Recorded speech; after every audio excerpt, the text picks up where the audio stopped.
নমস্কার বন্ধুরা, সর্বাণী এসেলে তোমাদের সবাইকে স্বাগত। আশা করি সকলেই ভালো আছো। আমি কদিন আসতে পারিনি একটু অসুবিধার জন্য, আবার আমি আজকে এসে গেছি। আজকে আমি ভাইফোঁটা স্পেশাল রেসিপি নিয়ে এসেছি। দেখতেই পেলে প্রথমে যে কি আমি বানাচ্ছি। ভাইফোঁটাতে আগে প্রথমেই তো মিষ্টির দরকার পড়ে, তারপরে খাওয়া দাওয়া অন্য সব কিছু আছে, কিন্তু সকালবেলা ভাইকে ফোঁটা দিতে গেলে তো আগে মিষ্টির দরকার। তা সেই মিষ্টি কত সহজে বাড়িতে তুমি বানিয়ে করে ভাইকে খাওয়াতে পারবে, সেটাই আমি তোমাদের সাথে শেয়ার করছি যে আমি কিভাবে করছি। কি করব না, আজকে আমি কেশর রাজভোগ বানাবো। এগুলো কত দাম দিয়ে আমাদের দোকান থেকে কিনতে হয়, সেটা যদি বাড়িতে খুব সহজে তৈরি করে নেওয়া যায় তাহলে তো মজাই আলাদা। তার জন্যে আমি কি করেছি, প্যাকেটের যে কাউ মিল্ক পাওয়া যায় সেই কাউ মিল্ক 3 প্যাকেট নিয়েছি, মানে 1.5 লিটার দুধ নিয়েছি। 1.5 লিটার দুধকে আমি ছানা কাটিয়ে নিলাম দুধ থেকে। দুধটা আগে ফুটিয়ে নিলাম, তারপরে একটু নাবিয়ে মানে গ্যাসটা অফ করে দিয়ে একটু নেড়ে ঠান্ডা করে নিয়ে তারপরে আমি ভিনিগার দিয়ে দুধ কাটালাম। দুধটা এবার তুমি ইচ্ছে মতো ও পাউডার দিয়েও কাটাতে পারো, ভিনিগার দিয়েও কাটাতে পারো, আবার লেবু দিয়েও কাটাতে পারো। তারপরে ওটাকে ধুয়ে দুবার ভালো জল দিয়ে ধুয়ে একটা কাপড়ে বেঁধে আমি একটুখানি ওপরে একটু ভারী জিনিস চাপা দিয়ে রাখলাম, রেখে একটু জলটাকে ঝরিয়ে নিলাম। এবার জলটাকে ঝরিয়ে নিয়েছি, দেখো ছানা কতটা ছানা হয়েছে। ঠিক আমার 260 গ্রাম ছানা হয়েছে 3 প্যাকেট দুধে। এবার ছানাটাকে ভালো করে মাখতে হবে। এই হাতে চেটো দিয়ে দিয়ে ভালো করে একদম ময়দার ডোর মতো করে মেখে নিতে হবে ছানাটাকে। ছানাটার মধ্যে যাতে কোনো রকম দানা ভাব না থাকে। এরকম করে আমি আগে ছানাটাকে মেখে নিলাম। এবার যেহেতু কেশর রাজভোগ বানাবো, তাই জন্য একটুখানি কেশর আমি গরম দুধের মধ্যে ভিজিয়ে রেখেছিলাম। এবার এর মধ্যে সেইটা আমি একটু দেব। আমি কিন্তু আলাদা করে কোনো ফুড কালার দিচ্ছি না, এই কেশরের মধ্যেই যা রং হবে সেই অনুযায়ী কালারটা আমি হবে। তোমরা ইচ্ছে করলে তোমরা মনে করো যদি আরও কালার আনবে তাহলে একটু ফুড কালার দিতে পারো, কিন্তু আমি এর মধ্যে কোনো রকম ফুড কালার ইউজ করিনি। আমি এর মধ্যে কি করছি, 1 চামচ, একদম ছোট চামচের 1 চামচ ময়দা দিলাম, একটু বাঁধুনিটা ভালো হওয়ার জন্যে, নাহলে একটু ফাটা ফাটা হয়ে যাবে, তাই জন্যে আমি দিলাম ময়দাটা। এবার আমি মাখা হয়ে গেল খুব ভালো করে। এবার আমি এগুলোকে লেচি কেটে নিচ্ছি, ঠিক একদম লুচি লেচির মতো করে আমি কেটে নিচ্ছি। আমি একটু বড় বড় করেই করছি, রাজভোগ হবে যেহেতু। এবার এর ভেতরে একটা পুর দেব। এবার পুরটা কী হবে না, ক্ষীর দিয়ে করলেই ভালো হতো, কিন্তু আমার কাছে ক্ষীর নেই বলে আমি কি করলাম, মিল্ক পাউডার দিয়েছি। ক্ষীর থাকলে ক্ষীর দেবে, ক্ষীর দিলে বেশি ভালো হবে আর কি। তবে এটাও খারাপ হয়নি, খুবই ভালো হয়েছে। আর আমি 1 চামচে চিনি গুঁড়ো দিলাম, আর ওর মধ্যে একটু ছোটো এলাচ দেওয়া আছে। চিনিটা যখন গুঁড়ো করেছি ছোটো এলাচটা ওর মধ্যে দিয়ে দিয়েছিলাম একটা সুন্দর গন্ধ আসার জন্যে। আর যে কেশর দিয়ে দুধটা ভিজিয়ে রেখেছিলাম সেই দুধটা একটু অল্প অল্প করে দিয়ে এটাও একটা মেখে নেবো, নিয়ে তবে ছোটো ছোটো গুলির মতো করে নেবো। তার মধ্যে আমি অল্প একটু ছানাও দিলাম, একটা আমার ওইটাতে 15টা গুলি কাটা হয়েছিল ছানার। তার মধ্যে থেকে একটা আমি কি করলাম, ওর মধ্যে মিশিয়ে দিলাম।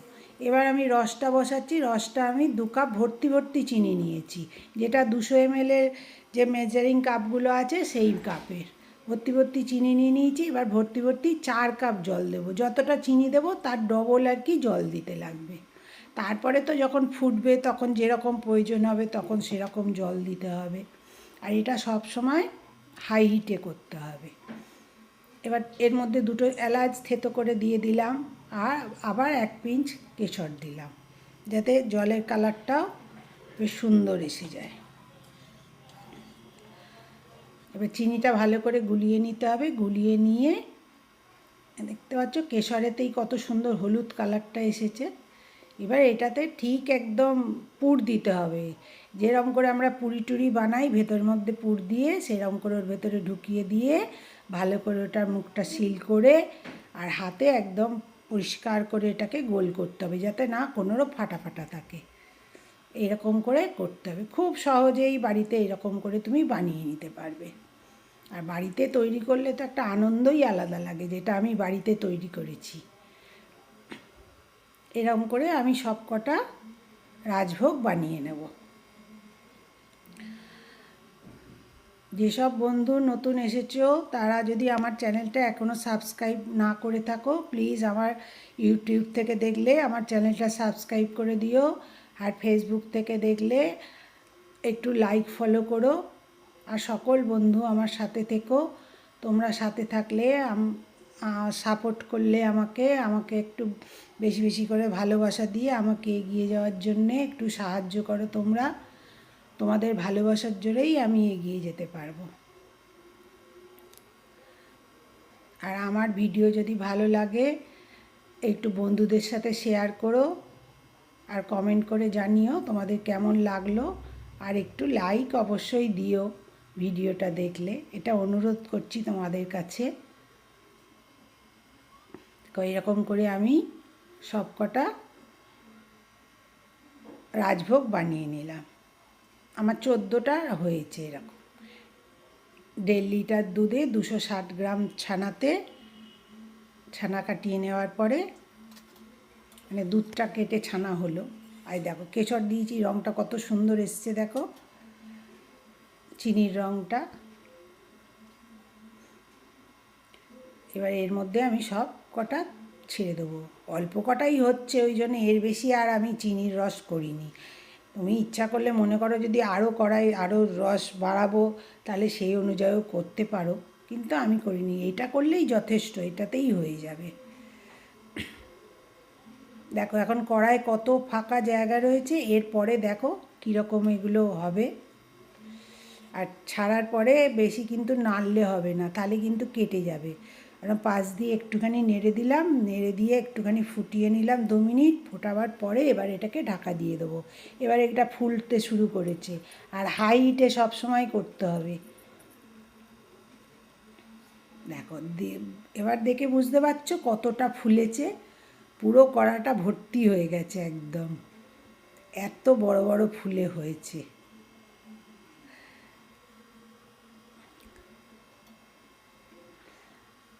একটুখানি উল্টে দিচ্ছি, তারপরে এতে জল কমে গেলে আবার জল দেব। জলটা কিন্তু ঠান্ডা দিলে হবে না, জলটা গরম করে দেবে।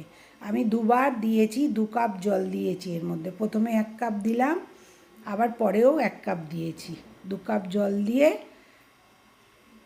তোমার এর মধ্যে ঠান্ডা জল দিলেই কিন্তু রাজভোগগুলো আর ফুলতে চাইবে না। সেহেতু সবসময় হাই হিটে রাখতে হবে তো, আর সব সময় যাতে ফোলে। দেখো কত বড় বড় হয়েছে দেখতে পেলে। যখন বানালাম কত গুলিগুলো ছোট ছিল। আর রাজভোগ মানেই বড় বড় করতে হবে, ওই জন্য আমি একটু বড় সাইজই করেছিলাম, কিন্তু তার ডবল হয়ে গেছে, ডবলেরও বেশি হয়ে গেছে। প্রথমে 10 মিনিট ফোটালাম, ফুটিয়ে হাইটে, তারপরে ওটাকে চাপা দিয়ে ঢাকা দিয়ে দিলাম, দিয়ে আবার জল দিয়েছিলাম 2 বার। মোট আমার সব মিলিয়ে 25 মিনিটের মতো টাইম লেগেছে। তারপরে রস ঠান্ডা করে তার মধ্যে একটু বরফ কুচি দিয়ে দিয়েছিলাম, দিয়ে সবসময় নামাবার পরে হয়ে গেলে ঠান্ডা রসের মধ্যে দিতে হবে। আমি সেইটা আর তোমাদের দেখাইনি রসটা করার।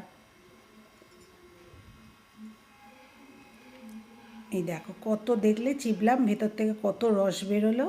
আর কেটেও দেখাচ্ছি ভেতরটা কত সুন্দর জালিদার, কত সুন্দর দেখতে হয়েছে। দেখো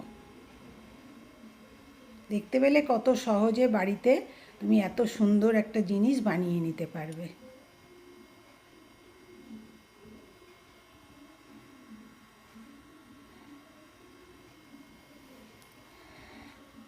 আমার ভিডিও দেখার জন্য তোমাদের সকলকে ধন্যবাদ। সকলে ভালো থেকো। আবার আমি হাজির হয়ে যাব নতুন কোনো ভিডিও নিয়ে, তখন তোমাদের সাথে আবার আমার কথা হবে।